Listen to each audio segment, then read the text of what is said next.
Parashikues ju përshëndes dhe mirë se vini në edicionin informativ qendror këtu në Blu Televizion, ku do të njemi së bashku me zhvillimet më të fundit nga qyteti i Vlorës dhe mëtej. E nisi me aktualitet.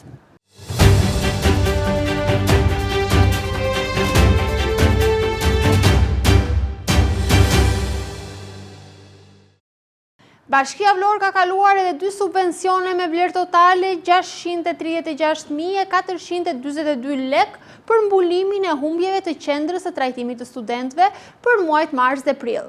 Në dokumentacion, përfituesi i pagesave rezulton Vlora Parking, ndërsa institucioni vijon prej vitesh të raportoj probleme financiare dhe humbje. Për më gjerë, shënimi redaksional. Subvencionet të tjera për qendrën e trajtimit të studentëve, ndërsa institucioni vijon të prodhoj humbje. Qendra e trajtimit të studentëve në Vlorë vijon të mbështetet financiarisht nga Bashkia Vlorë përmes subvencioneve, pavarësisht se prej vitesh institucioni rezulton me humbje. Dokumentet zyrtare dhe transaksionet financiare tregojnë se Bashkia Vlorë ka kaluar 2 pagesa të tjera me pretendimin se fondet shërbejnë për mbulimin e humbjeve të qendrës së trajtimit të studentëve. Sipas dokumentacionit, 2 faturat janë kaluar në të njëjtën datë, më 19 qershor 2026. Njëra prej tyre është në vlerën 324.596 lek, ndërsa tjetra në vlerën 311.846 lek. Të dyja lidhen me subvencionimin e qendrës së trajtimit të studentëve për muajt mars dhe prill, me qëllim mbulimin e humbjeve të institucionit. Skema e financimit ngre pikpyetje edhe për mënyrën se si kalojnë fondet, pavarësisht se parat përfundojnë tek qendra e trajtimit të studentëve. Në dokumentacion rezulton se përfituesi i pagesave është Vlora Parking. Kjo nuk është hera e parë që Bashkia Vlorë kalon fonde për këto institucion. Prej vitesh, qendra e trajtimit të studentëve rezulton të ketë probleme financiare dhe të prodhoj humbje, pavarësisht të ardhurave që krijon nga aktiviteti i saj. Qendra administron edhe një hapësirë parkimi për të cilën qytetarët paguajnë, ndërsa një tjetër burim të ardhurash janë pagesat që kryen nga studentët për qëndrimi në godinat e saj. Megjithatë, këto të ardhura nuk kanë mjaftuar për të shmangur humbjet dhe nevojën për subvencionim nga pushteti vendor. Më herët, Blu Televizion ka bërë publike edhe gjetjen e një raporti të kontrollit të lartë të shtetit, ku evidentoheshin problematikat financiare të këtij institucioni, përfshirë detyrimet të papaguara ndaj sigurimeve shoqërore dhe shëndetësore, si edhe detyrimet të tjera. Tashmë dokumentet e reja tregojnë se skema e mbështetjes financiare vijon edhe gjatë vitit 2026, me Bashkinë Vlorë që ndërhyn sërish për të mbuluar humbjet e një institucioni që, pavarësisht aktivitetit dhe të ardhurave të tij, nuk arrin të dalë nga situata e deficitit. Këshillli Bashkiak i Vlorës diskutoi projekt ligjin për ndarjen e re administrative territoriale që parashikon reduktimin e bashkive nga 61 në 45, duke sjellë debate mes mazhorancës dhe opozitës. Në përfundim, opinioni pro projekt ligjit u miratua me 36 vota pro dhe 7 kundër. Është zhvilluar këtë tenjë e mbledhja e radhës së Këshillit Bashkiak të Vlorës, ku një nga pikat më të debatueshme të rendit të ditës ishte dhënia e opinionit mbi projekt ligjin për ndarjen administrativo-territoriale të njësive të qeverisjes vendore në Republikën e Shqipërisë. Kryetaria e Këshillit Bashkiak të Vlorës, Elpiniqi Mërkuri, lexoi deklaratën lidhur me projekt ligjin, i cili parashikon reduktimin e numrit të bashkive në vend nga 61 në 45. Propozim ky i mazhorancës socialiste. Pika 5 e rendit ditës, opinion mbi projekt ligjin për ndarjen administrativo-territoriale të njësive të qeverisjes vendore në Republikën e Shqipërisë. Projekt ligji i dërguar nga Kuvendi i Republikës së Shqipërisë ju shpërndar të gjithëve. Më poshtë po vijoj me leximin e shkresës së ardhur nga zyre Kuvendit. E nderuar zonja kryetare e Këshillit Bashkiak, të nderuar anëtar të Këshillit Bashkiak. Është e Këshillit.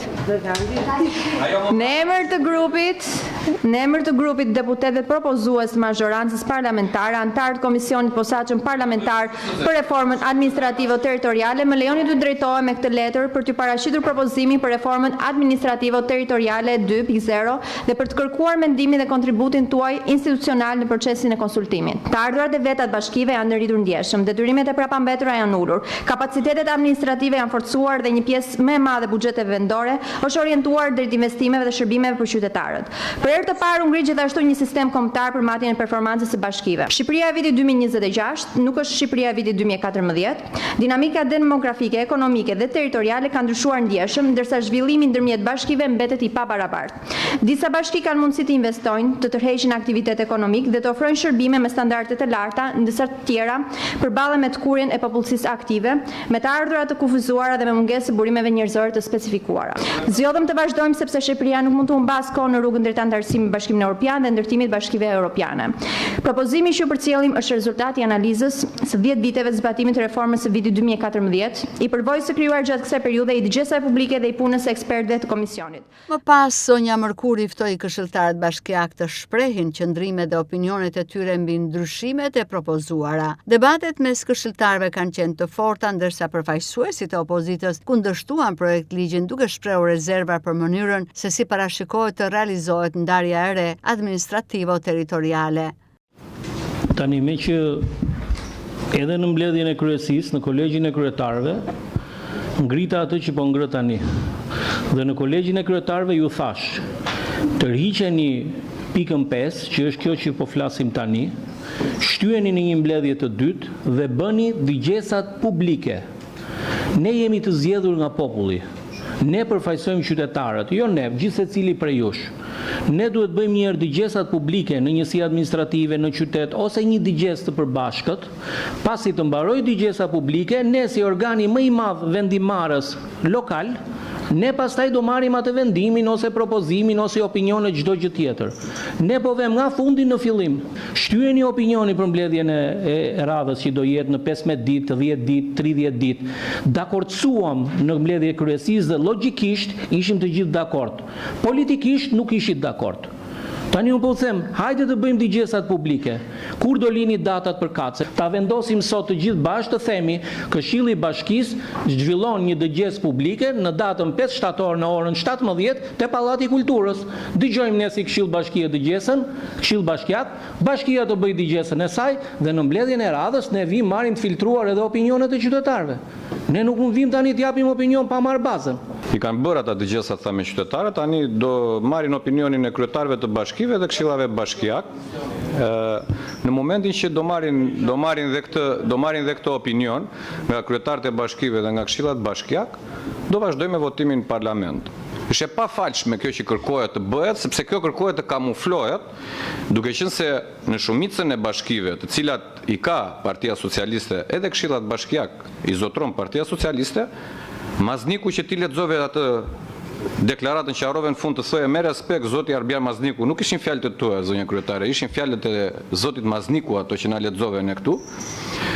Mazniku dhe të tjerët si Mazniku që janë në shërbim të pushtetit të Edi Ramës kanë vendosur që nga 61 bashki t'i bëjnë 46 bashki. Ky është propozimi zyrtar i Partisë Socialiste për reformën e re administrativo-territoriale, e cila vjen pas reformës së vitit 2014 e implementuar në vitin 2015, të cilën ne çdo vit e kemi denoncuar si një reformë e dështuar, e cila ka sjell shpopullim në periferitë e qytetit. Në krahun tjetër, këshilltarët e mazhorancës shprehen mbështetjen e tyre për këtë projekt ligj dhe ndryshimet e propozuara në organizimin e njësive të qeverisjes vendore. E di nëse është dorëzuar një projekt ligj tjetër apo jo, nuk e kam iden e kësaj, ndoshta është dhe vërtet ajo thotë zoti Nika, por faktet janë që këtij këshilli është dërguar për mendim një projekt ligj i cili përcakton një reformë apo rishikim edhe të hartës territoriale dhe një reformë territoriale e cila nuk do të ndaloj këtu, por do të vazhdoj pastaj sipas djesave të komisionit edhe me rishikimin e kompetencave të legjislacionit tjetër. Komisioni i ka bërë djesat me komunitetin dhe ka kaluar atë fazë pasi është detyrim, ndërkohë që këtu gjëja është më e thjeshtë, i është dërguar dhe është detyrim që t'i dërgohet edhe kryetarit bashkisë, që të shprehet edhe organit Këshillit Bashkiak atje ku reforma prek. Që do thotë, ky këshill sot do t'japi një opinion, si mendon vetë këshilli pra si organ, një opinion të përgjithshëm, përfshirë dhe mendimin e pakicës apo mendimin kundër, dhe përcakton ligji, mbi këtë reformë. Ky opinion nuk është se vendos reformën bëhet apo s'bëhet reforma. E vendos parlamenti me vota, nuk e vendos as Rama, ti je i sigurt, e vendos parlamenti shqiptar me vota. Por ky këshill është i detyruar që një kërkesë i cili është drejtuar nga Kuvendi i Shqipërisë ta marrin shqyrtim brenda afatit zyrtar dhe t'i japi opinion e vet si organ Ashtu siç i kërkohet pastaj edhe kryetarit të bashkisë një opinion. Pas diskutimeve, çështja u hot në votim me 26 vota pro dhe 7 kundër. Këshilli Bashkiak i Vlorës miratoi opinionin pro projekt ligjit për ndarjen e re administrativo-territoriale, duke i dhënë kështu mbështetje propozimit që parashikon reduktimin e numrit të bashkive në rang vendi. Kreu i dhomës avokatisë në Vlorë, Durim Barjami, thotë se përshëndrimi i çështjeve në gjykatën e apelit në Tiranë ka sjellë vonesa të mëdha dhe vështirësi për avokatët dhe qytetarët. Sipas tij, po shërtohet një studim për rikthimin e 3 gjykatave të apelit me Tiranën, Vlorën dhe Shkodrën si qendra të mundshme. Harta e re gjyqësore ka sjellë problematika të shumta në funksionimin e sistemit të drejtësisë, veçanërisht për çështjet civile, të cilat në disa raste zgjasin deri në 7 apo 8 vite. Kreu i dhomës së avokatisë së Vlorë, Durim Bajrami, thekson se koha u ka dhënë të drejtë kundërshtimeve të ngritura në lidhje me hartën e re gjyqësore, pasi çështjet gjyqësore po zvariten për vite me radhë. Sipas tij, kjo hartë u hartua me qëllim që gjyqtarët të përqendroheshin në Tiranë. Megjithatë, po mendohet dhe ka një studim për 3 gjykata apeli, ku veç Tiranës të jenë dhe të tjera në Vlorë dhe Shkodër.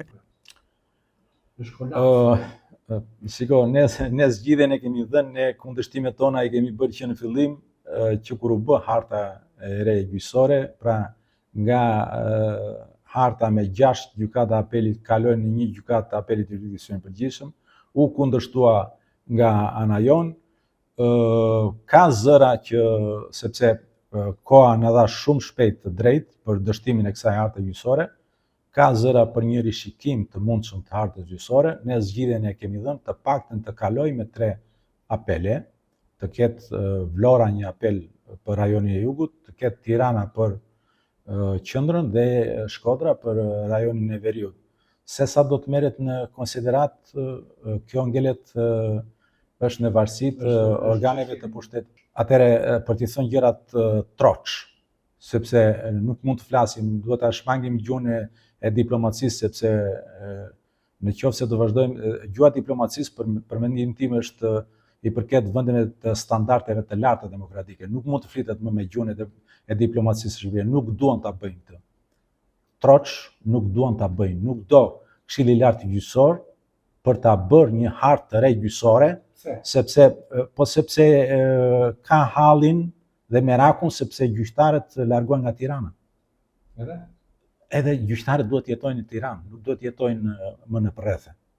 Pra, ajo është stres e lartë që këta gjyqtarë duhet jetojnë në Tiranë. Sepse kjo ishte edhe shkaku që u bë një gjykatë të apelit jurisdiksionit përgjithshëm. Ishte që gjyqtarët duhet i bjerë në Tiranë, duhet jetojnë në Tiranë. Edhe gjykata e apelit, gjykata e shkallës parë administrative, u hoq nga Vlora dhe u shkua në Lushnjë për t'u afruar diçka me Tiranën, sepse Vlora ishte më larg. Thash, nuk është keq me gjykimet gjykata e shkallës parë të jurisdiksionit përgjithshëm Vlorë, nuk është keq me gjykimet, çështjet tani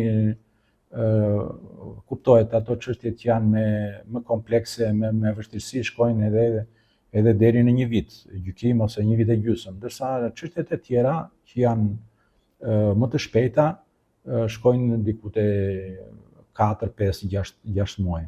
Pra, mund të bëjmë një përmbledhje të tipit të tillë që shqiptarët në këtë moment kanë 2 alternativa, ose drejtësia korruptuar ose drejtësia e vonuar, ose drejtësia nuk ka. Dhe sipas vendimit të vërueshëm më mirë korruptuara apo e vonuara? Shiko, nuk dua ta përmend atë drejtësinë e korruptuar, sepse për drejtësinë e korruptuar bëm një luftë të tërë. Vettingun, pavarësisht se është një kohë e gjatë për të folur për pasojat e tij dhe të mirat dhe të këqijat që solli ai vetting, por problemi është që sot me kushtet që ka, për shembull, gjykata e apelit të jurisdiksionit përgjithshëm nuk mund të flitet për drejtësi të korruptuar. Aty është efekti kohë, efekti administrat, efekti godin që ka ajo. Ajo është një godin që shërbente për gjykatën e apelit të Tiranës dhe prap aty me gjykimet që bënte vetëm për Tiranën, ajo shkonte deri në 3 vite. Pra, kemi të njëjtën godin, kemi të njëjtën administrat, kemi të njëjtën infrastrukturë që kishte gjykata e apelit të Tiranës, pra kur ishin 6 gjykata apeli, Dhe sot kemi një apel të jurisdiksionit të përgjithshëm për gjithë Shqipërinë që është po ajo e godin. Patjetër që është kaq që janë të rrequr, sepse qytetarët vlonjat, por jo vetëm ata vlonjat, por sepse kemi dhe qytetarë nga Konispoli, që janë dhe gati 160 kilometra më larg se ne, në qytetin e Vlorës. Pra nuk e përballojnë dot koston për të shkuar, sepse ai që niset nga Konispoli duhet niset në mëngjes, të shkojë në Tiranë sot, të flënë në Tiranë, të bëj gjyqi nesër dhe po ju bë dhe gjyqi, sepse dhe mund t'i dështoj gjyqi, dhe pastaj të niset prapë, pra i duhen 3 ditë kohë. Pra ky është kusuri i hartës së re gjyqësore. Pra largoi aksesin në drejtësi ndaj qytetarëve shqiptar. Dhe këtë ne kemi ngritur me shqetësim të madh dhe me seriozitet që në fillimin kur nisi të aplikojë harta gjyqësore, kemi thënë që ju po të cënoni një nga parimet bazë, një nga parimet themelore të kushtetutës, aksesin e qytetarëve në drejtësi. Bajrami thekson se gjykata e apelit në Tiranë nuk mund të përballojë të gjitha çështjet e ardhura nga i gjithë vendi, duke sjell vonesa të konsiderueshme në shqyrtimin e tyre. Kjo problematik sipas tij ka sjell në raste të veçanta edhe tërheqjen e avokatëve nga çështje gjyqësore të caktuara. Me hartën e re gjyqësore pati jo pa kundërshtime pasi funksionimi i vetëm një gjykate apeli në vend, jo vetëm rrit kostot për qytetarët, por kërkon dhe vite të tëra për shqyrtimin e çështjeve të ndryshme, kryesisht atyre civile. Ndërkohë së fundmi është raportuar për mundësinë e ngritjes së 3 gjykatave apeli, ku përveç Tiranës të rikthehen dhe gjykatat e apelit në Vlorë dhe Shkodër.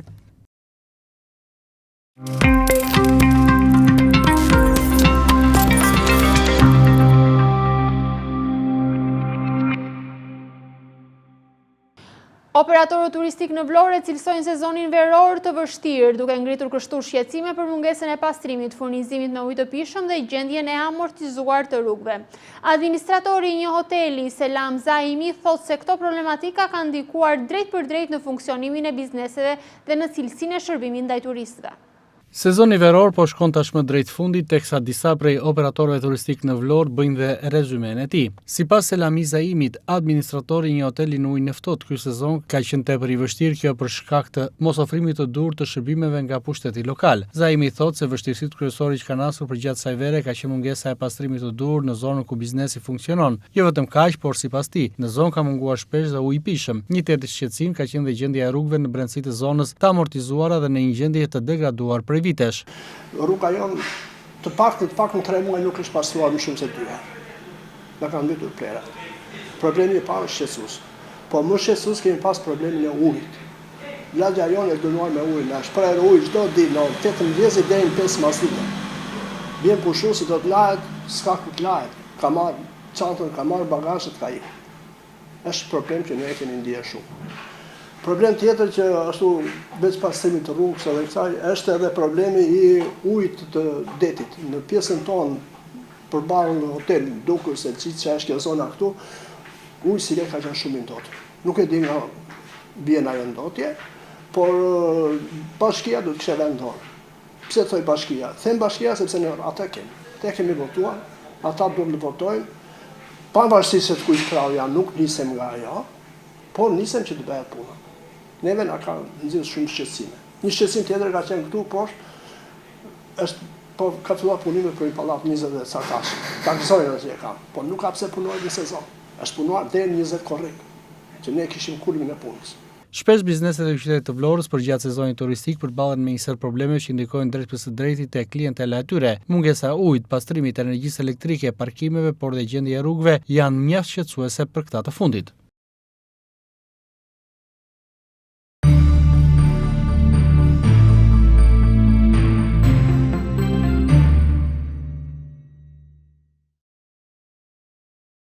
Në Vlorë u zhvillua për herë të parë një ekspozitë filatelike me 118 seri pullash postare nga 118 vende të ndryshme të botës, duke ju kushtuar figurës së Nën Terezës. Ekspozita Nën Tereza, shenjtoria që preku botën, e mundësuar nga filatelisti Gjon Marku, tërhoqi interesin e qytetarëve dhe turistëve. Mbrëmjen e së mërkurës në qytetin bregdetar të Vlorës është zhvilluar për herë të parë, jo vetëm në Vlorë, një ekspozitë filatelike me përmasa të mëdha. e cila solli në vëmendje figurën e Nën Terezës përmes pullave postare të gdhendura nga 118 vende të ndryshme të botës. Ekspozita e titulluar Ekspozit Filatelike Nën Tereza, shenjtoria që preku botën, u mundësua nga filatelisti i njohur Gjon Marku dhe tërhoqi vëmendjen e qytetarëve dhe turistëve të shumtë që vizituan këtë pasuri të paçmuar filatelike. Filatelisti Gjon Marku, autori i koleksionit, e përshkroi Nën Terezën si një figurë me përmasa të mëdha dhe të papërsëritshme, e cila është emetuar në pulla postare nga 118 shtete të ndryshme të botës. Nën Tereza përbën një figurë për masave të mëdha botërore, përbën një specifik të veçantë për filatelinë botërore. Edhe Kisha Katolike ishte e pranishme në këtë eveniment përmes zërit të priftit të Kishës Katolike në Vlorë, i cili u shpreh se dhuntia e saj është shenja e dashurisë. Ne besojmë dhurata e Shenë Madre Teresa ose Nën Tereza. Ishte një dhuratë veçantë që kemi nga Zoti. Edhe sot si që ne festojmë, premtojmë ditëlindjen e saj, është një kujtim për gjithë besimtarë që besojnë në Zot, ose veçanërisht në Jezu Krishti, që ajo ka ardhur me një zemër të madhe, mund të themi, edhe ka ofruar për shërbim edhe për dashuri i Zotit. Ne duhet të mësojmë sot që ne mund të bëjmë shumë gjëra të mëdha me një zemër të pastër, një zemër të hapur për njerëzit vërtetërisht që kanë nevojë për njerëzit edhe për Jezusin. Prandaj, dhurata e saj është një shenjë dashuri, edhe shërbim, edhe bashkëpunim me njëri tjetrin. Ekspozita u vlerësua gjerësisht dhe nga vizitorët e mbrëmjes mërkur. Që na sjell përballë Ndihem shumë e privilegjuar që jam në këtë ekspozit filaterie. Hapet për herë të parë në qytetin e Vlorës dhe është një kënaqësi e madhe që vlerat e Nën Terezës shpalosen sot në qytetin tonë.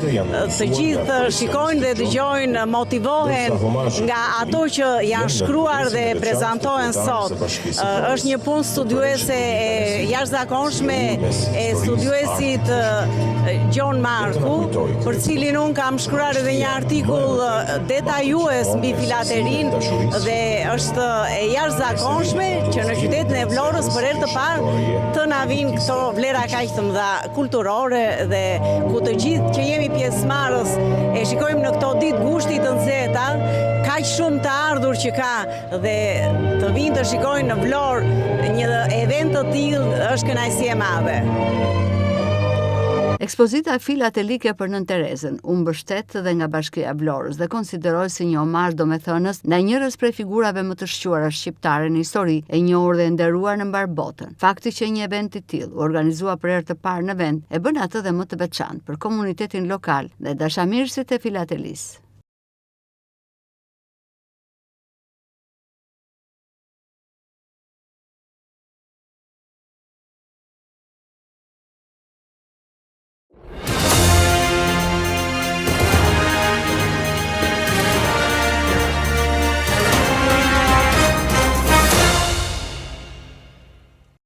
Në një email kërcënues për vendosjen e një bombe është dërguar mëngjesin e sotëm në disa institucione në Vlorë dhe qytete të tjera të vendit. Policia ka nisur menjëherë kontrollet në gjykat, bashki, prokurori dhe spital dhe në institucione të tjera të prekura nga mesazhi. Një email me përmbajtje kërcënuese ka mbritur rreth orës 8 të mëngjesit të sotëm në disa institucione në të gjithë Shqipërinë, por edhe në qytetin e Vlorës. Emaili me përmbajtje alarm për bombë, kujdesni, ka mbritur në institucionin e Bashkisë së Vlorës, pranë gjykatës, në prokurori, por edhe në spitalin rajonal të Vlorës. Kontrollet nga Njësia Speciale e Policisë së Vlorës dhe forcat operacionale janë zhvilluar në të gjitha institucionet që prej orëve para të mëngjesit, ndërkohë që vijojnë ende kontrolle në këtë institucione. Deri më tani alarmi ka rezultuar fals. Burimin nga grupi hetimor i Policisë së Vlorës dhe Prokurisë së Vlorës bën me dije se emaili ka mbritur nga një shtet i huaj. Megjithatë, vijojnë verifikimet se nga ka ardhur ky email kërcënues. Alarmi i rem për bombë në disa institucione në Vlorë, por dhe qytete të tjera. Mëngjesin e sotëm rreth orës 8 në adresat elektronike të disa institucioneve në Vlorë dhe në qytete të tjera të vendit është dërguar një email nga një adresë huaj, ende e pa identifikuar me përmbajtje kërcënuese. Në mesazh pretendoi se në institucionet e prekura ishte vendosur një bombë, ndërsa përmbajtja e saj ishte: "Kujdes, kemi vendosur bombë." Në Vlorë, mes institucioneve që kanë marrë këtë mesazh kanë qenë gjykata, bashkia, prokuroria, spitali si dhe institucione të tjera. Menjëherë pas marrjes së kërcënimit, strukturat e policisë së shtetit kanë marrë masat e nevojshme dhe kanë nisur kontrollet në ambientet e institucioneve të përfshira. Në Vlorë, njësia speciale operacionale ka kryer kontrolle të intësishme, përfshirë verifikimin e ambienteve për praninë e lëndëve apo pajisjeve shpërthyese. Nga kontrollet e kryera nuk është konstatuar asnjë bombë, eksploziv apo objekt tjetër i dyshimt. Policia ka konfirmuar se bet fjalë për një alarm të em. Ndërkohë, Drejtoria për hetimin e krimeve kibernetike në bashkëpunim me Drejtorinë e Antiterrorit dhe agjësitë të tjera ligjzbatuese vijojnë punën për identifikimin e autorit dhe gjyrmimin e adresës elektronike nga e cila janë dërguar kërcënimet. Policia e shtetit u bën thirrje qytetarëve të mos përfshihen nga paniku, duke theksuar se strukturat e saj janë të angazhuara maksimalisht për garantimin e rendit dhe sigurisë publike, si dhe për parandalimin dhe goditjen e palishmërive. Një ngjarje dhune në familje është regjistruar këtë të njëjtën në zonën e ujit të ftohtë në Vlorë, ku bashkëshorti dyshohet se ka goditur bashkëshorten me sqepar në pjesën e ballit. E reja është transportuar në spital ku po merr ndihmën mjekësore, ndërsa është shoqëruar në komisariat autori dyshuar.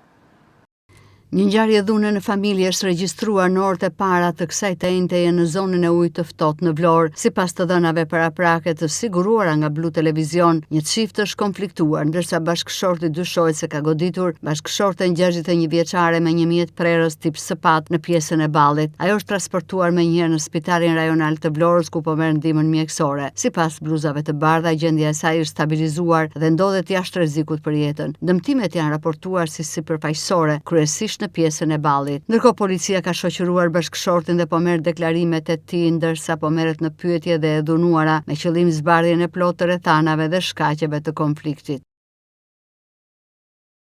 Policia ka zhvilluar edhe një aksion të gjerë në hyrje të qytetit të Vlorës, ku uniformat blu kanë ushtruar kontrolle ndaj automjeteve që kanë hyrë dhe kanë dalë nga qyteti. Në fokus të kontrolleve, evidentimi i personave në kërkim, si dhe goditja e rasteve të armbajtjes pa leje. Një aksion i gjerë kontrolli është zhvilluar në hyrje të qytetit të Vlorës, ku uniformat blu kanë ushtruar kontrolle ndaj automjeteve që kanë hyrë dhe kanë dalë nga qyteti në mbrëmjen e së mërkurës. Kontrollet kanë pasur në fokus evidentimin e personave në kërkim, verifikimin e dokumentacionit, si dhe parandalimin dhe goditjen e rasteve të armbajtjes pa leje. Forcat e policisë kanë ndaluar automjete të ndryshme dhe kanë kryer verifikime të drejtuesve dhe pasagjerëve në kuadër të masave për rritjen e sigurisë dhe parandalimin e ngjarjeve kriminale. Aksion ky që ka vazhduar edhe për gjatë kësaj të njëjtëje në qytet. Forcat e ndërhyrjes së shpejtë përgjatë mbrëmjes dhe mëngjesit të kësaj të njëjtëje kanë ushtruar kontrolle në disa zona të qytetit të Vlorës. Kontrolle këto që kanë në fokus evidentimin e personave me precedent penal, atyre të cilët lëvizin të armatosur, por edhe shtetësve në kërkim. Aksioni synon gjithashtu identifikimin e personave me precedent kriminal apo të përfshirë në veprimtari të paligjshme, duke kthyer hyrjen e qytetit në një pikë të rëndësishme kontrolli. Kontrollet pritet të vijojnë dhe në zona të tjera të qytetit në funksion të garantimit të rendit dhe sigurisë publike. Një zjarri për masave të konsiderueshme përfshiu pas ditën e së mërkurës kodrat e qytetit të Sarandës, duke krijuar për disa orë shqetësim tek banorët dhe subjektet pranë. Ndërhyrja në kohë të zjarr fiksve bëri të mundur izolimin e vatrës dhe parandalimin e përhapjes së flakëve. Zjarri përfshin kodrat e Sarandës, ndërhyrja nga toka dhe ajri neutralizojnë flakët. Një zjarri për masave të konsiderueshme përfshiu pas ditën e mërkurës kodrat e qytetit të Sarandës, duke krijuar për disa orë shqetësim për banorët dhe subjektet që ndodhen në afërsi të zonës së përfshirë nga flakët. Vatra e zjarrit u shfaqi rreth orës 17 dhe favorizuar nga era, flakët nisën të përhapen me shpejtësi në sipërfaqet me bimësi. Situata u bë më problematike për shkak të afërsisë me disa struktura dhe subjekte hoteliere, të cilat ndodheshin pranë zonës ku po përhapej zjarri. zjarri. Megjithatë, pas njoftimit drejt vendit të ngjarjes, u nisën shërbimet zjarfikse të Sarandës, të cilat nisën ndërhyrjen për izolimin e vatrës dhe parandalimin e përhapjes së flakëve drejt zonave të banuara dhe subjekteve turistike. Në ndihmë të forcave zjarfikse të Sarandës mbërritën edhe mjete zjarfikse nga Delvina dhe Konispoli, duke shtuar kapacitetet në teren. Për shkak të terenit dhe përhapjes së flakëve të favorizuara nga era, ndërhyrja nga toka u mbështet edhe nga ajri. Në operacion u angazhua një helikopter i forcave të armatosura i cili ndërhyri për shuarin e vatrave më problematike dhe ndihmoi në frenimin e përhapjes së zjarrit. Ndërhyrja koordinuar nga toka dhe ajri bëri të mundur që flakët të lokalizoheshin dhe të mos përparonin drejt subjekteve hoteliere që ndodheshin fare pranë. Pas rreth 2 orësh ndërhyrje, situata nisi të stabilizohej. Rreth orës 19 zjarri u arrit të shuhet plotësisht, ndërsa ekipet në teren vijuan kontrollet për të shmangur mundësinë e riaktivizimit të ndonjë vatre të mbetur. Pavarësisht afërsisë së flakëve me disa struktura turistike, ndërhyrja në kohë e shërbimeve zjarfikse dhe mbështetje nga ajri bëri të mundur shmangjen e situate më serioze. Deri në shuarjen përfundimtare nuk u raportuan probleme me banesat apo subjektet hoteliere. Zjarret ka qenë një problem i përsëritur gjatë muajit gusht në territorin e qarkut të Vlorës. Në javën e fundit janë regjistruar disa vatra zjarri në zona të ndryshme përfshirë territorin e bashkisë Vlorës, Elenicës, Sarandës dhe Himarës. Temperaturat e larta, bimësia e thatë dhe era kanë krijuar kushte të favorshme për prapjen e shpejtë të flakëve, duke detyruar shërbimet zjarfikse të jenë në gatishmëri të vijueshme. Në disa raste është kërkuar dhe ndërhyrja nga ajri për shkak të terrenit të vështirë dhe pamundësisë së mjeteve zjarfikse. Autoritetet vijojnë monitorimin e zonave të prekura, ndërsa u bet apel qytetarëve dhe pushuesve të tregojnë kujdes së shtuar gjatë ditëve të nxehta dhe të raportojnë menjëherë për çdo vatër zjarri.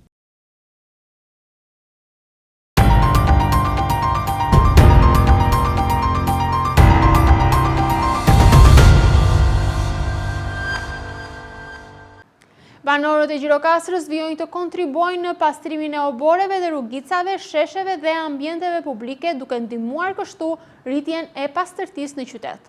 Me rritjen e numrit të turistëve, ata apelojnë për më shumë kujdes ndaj mjedisit si pjesë e imazhit dhe mikpritjes së qytetit të Gurtë. Në Gjirokastër komuniteti po kontribuon për mbajtjen pastër dhe mbrojtjen e mjedisit. Banorët vazhdojnë traditën e pastrimit të oboreve të shtëpive, por edhe të mjediseve publike, shesheve dhe rrugicave në lagjet të brendshme të qytetit. Vazhdimisht ata largojnë mbetjet urbane duke dhënë ndihmës për një mjedis të pastër, ndërsa Gjirokastra vizitohet nga turistë vendas dhe të huaj. Banorët apelojnë për mbajtjen pastër të mjedisit dhe qytetit të Gurtë. Më pëlqen, mos ketë plera në sheshe. Më pëlqen. Çdo mëngjes bie boru do pastroj borun. Bie shiu se grumullohen plerat nga lart vinë këtu, do t'i pastrojmë ato të gjitha. Je detyruar t'i heqësh se pengohen të moshuar fëmijë e plot. Banorët që kalojnë në shumica kënaqen. Shumë veta që si shkojnë me makina i hanë i hedhin mes të rrugës, i hedhin dhe në kokë. Edhe fëmijëve tanë, edhe pleqi me zibajnë nga një shkop që shkojnë të marrin pensionin. Më buzëqeshin të gjithë që janë edhe të Gjirokastrës, rretheve që vinë nga Durrësi, nga Tirana, nga Shkodra, po turistët po ju pëlqen. Duhet edukohet nga familja vetë, pjesëtarëve që ka, ruhet sepse ajo është kulturë, ajo është pastërti, ajo është higjiene.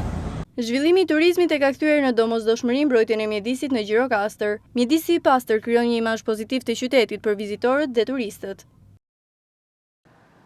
Të nderuar shikues, kjo ishte edhe gjithçka e përgatitur për edicionin informativ këtu në Blu Televizion. Për zhvillime të mëtejshme, i lutem të na ndiqni në faqen tonë zyrtare si dhe në rrjetet tona sociale Blu Televizion. Bashkë miru takofshim.